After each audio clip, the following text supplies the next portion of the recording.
En el plano político, la reforma de pensiones del 2013 carece, como apuntaba Antonio, de legitimidad, ya que el Gobierno no puede pretender que por una mayoría absoluta puntual que tuvo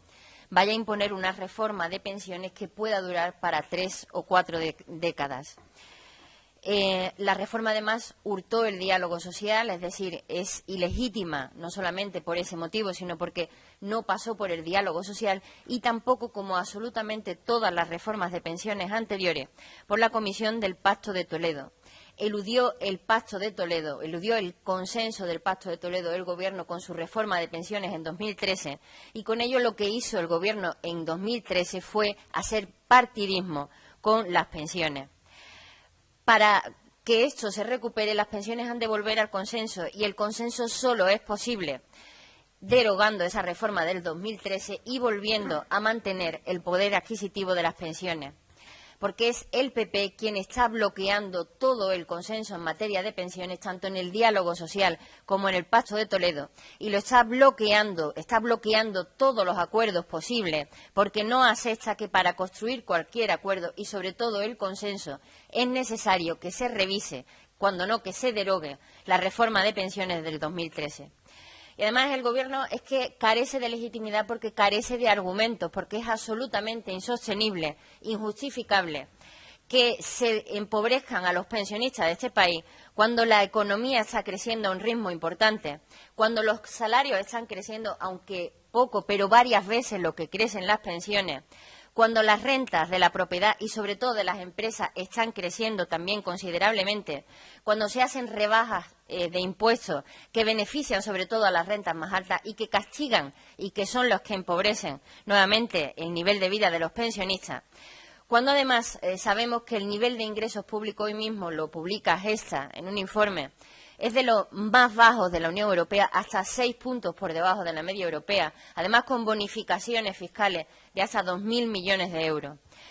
Todo ello teniendo en cuenta que en España hay casi 5 millones de pensionistas que cobran entre 600 y 700 euros, que es el umbral de la pobreza, y que el 0,25 se le aplica a todas, incluidas estas pensiones tan mínimas o que están por debajo del salario mínimo interprofesional. Cuando además, lo tenéis aquí, ¿esto cómo pasa, Antonio? En el gráfico que os hemos elaborado al respecto, que nos explica cómo el nivel de vida de los pensionistas españoles se encuentra 25 puntos porcentuales por debajo de la media europea, por debajo incluso de Grecia y Portugal y de otros países de la Unión Europea. Por tanto, no hay argumento. ¿Qué es lo que pretende el Gobierno? Que porque los pensionistas hayan sufrido menos la crisis que los trabajadores, vayan a pagar ahora el pato los pensionistas por esas políticas de austeridad, por ese rescate bancario que se hizo,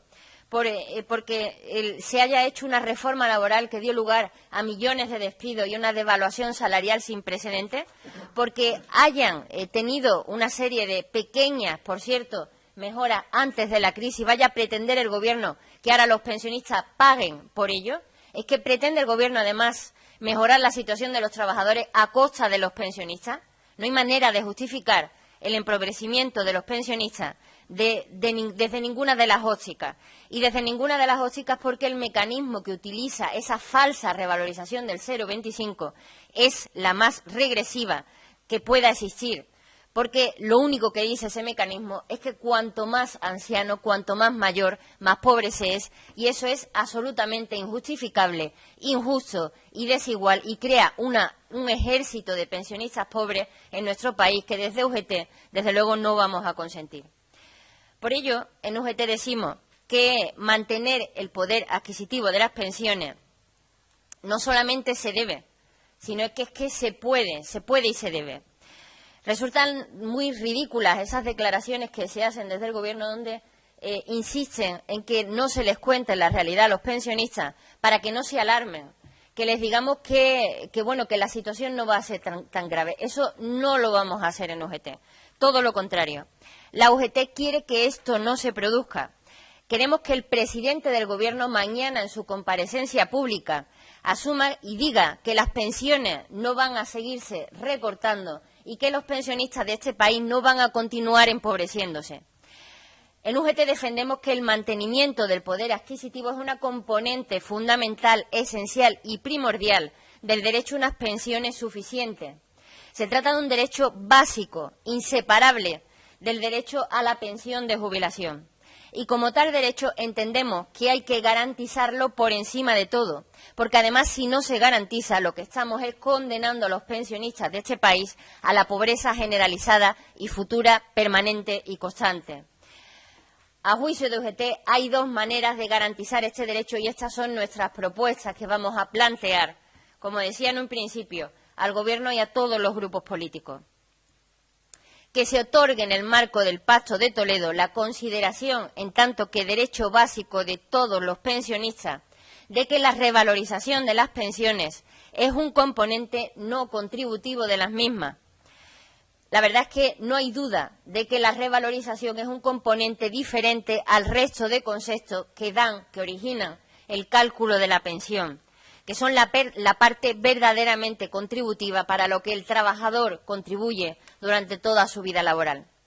Y como componente no contributivo, esa subida, esa actualización como mínimo con el IPC de las pensiones, debe soportarse como todos los componentes no contributivos hasta ahora por los presupuestos generales del Estado y debe ser independiente de si los ingresos por cotizaciones son o no suficientes para cubrir la totalidad del gasto en pensiones.